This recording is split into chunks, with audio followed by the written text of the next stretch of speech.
Okay, this is just a quick tip video for anybody who's considering buying a Motorola XOOM tablet with a Verizon wireless data plan. Now, this device has 1 gigabyte per month of Verizon wireless data, and I pay $20 per month for that. Now, I'm not signed in or locked into a contract with that. I just sign up for it, and then it goes until I cancel it. So I can cancel it at any time, and then I can actually re-engage that anytime I want. So if next month I don't think I'm going to use any data, I can cancel it, and then if I think the following month I'll use data, I can reinstate it and only pay $20 for that month. Now, the one thing you should keep in mind if you're going to buy one of these devices with a data plan is that the first month they're actually going to charge you an initiation fee or a startup fee. I believe my first bill was $65. That's $20 for the data plan for the month, and then the remainder was the initiation fee. You're only going to pay that once when you activate a device. Just keep that in mind. So if I do cancel it next month and then reinstate it the following month, I don't have to pay that activation fee again. It was only a one-time deal.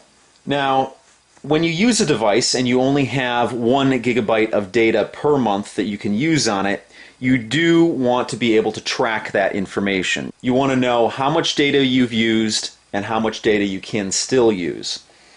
In order to do that, you can go to the Android market and download this app here, which shows your data usage. Now, just by looking at it, you don't even have to press the app. Just by looking at it, it'll show you how much you've used of your cap.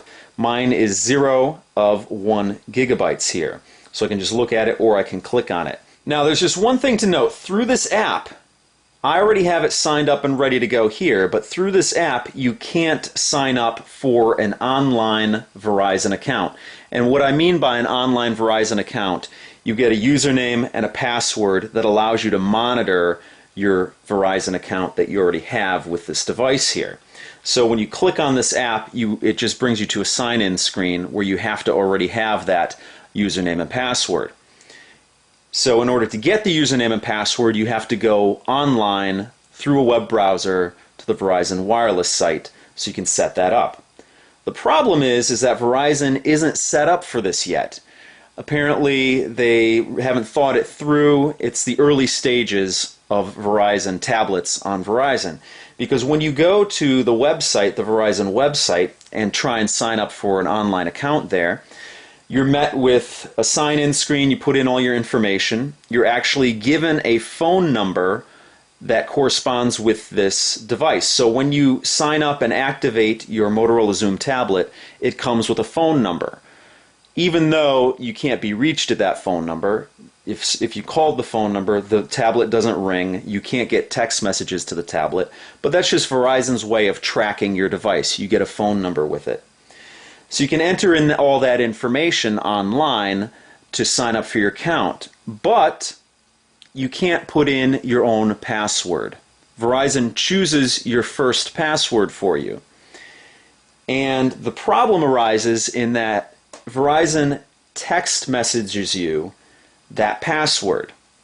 So when I initially went online to sign up for my online account so I could use this usage app here, I went through all the motions, put in all my information, and Verizon generated a password for me, and it said it text messaged it to me to the phone number that I have with Verizon.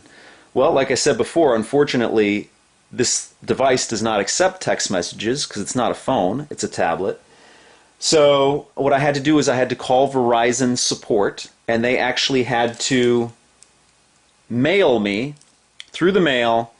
I ended up with 2 different passwords, one of which only works. So I was able to use one of them. I tried both of them and only one of them worked. I don't know why they sent me out 2, but that's all right. But it took me 4 days from the phone call to get this. Now, that's not a big deal, but it's just something that you should know about, how Verizon isn't quite ready yet for, setting up the app that they have in the Android marketplace. So this is just basically to give you guys a heads up. If you're looking to get a Motorola XOOM tablet and you want to monitor your usage, these are the steps you're going to have to go through. So I got the password here. It was a number. I went back online once I got the letters. I went back online and I put in my username, which is basically the phone number that you have on the tablet. But so what I did is I took my phone number, put that in, that's my username, and then I took the number that was in one of these letters here and put it in there, and I was actually able to sign up and get the thing going and get this app running. Now the app here is cool because just by looking at the app, you don't have to actually click on it. Just by looking at it, it'll tell you how much usage you have. Right now I have 0 gigabytes of my 1 gigabyte cap used here, and you can click on it and it'll bring up the app here. I'm actually signed in, and here it gives you a little bit more detailed information there. But this is just a quick tip video, give you guys a heads up to let you know what you'd be in for if you do want to install this app on your device, which I would recommend because you do want to monitor your data usage, because if you don't, you can easily go over and be surprised when you get the bill in the mail. So that pretty much does it for this video. I will see you next time.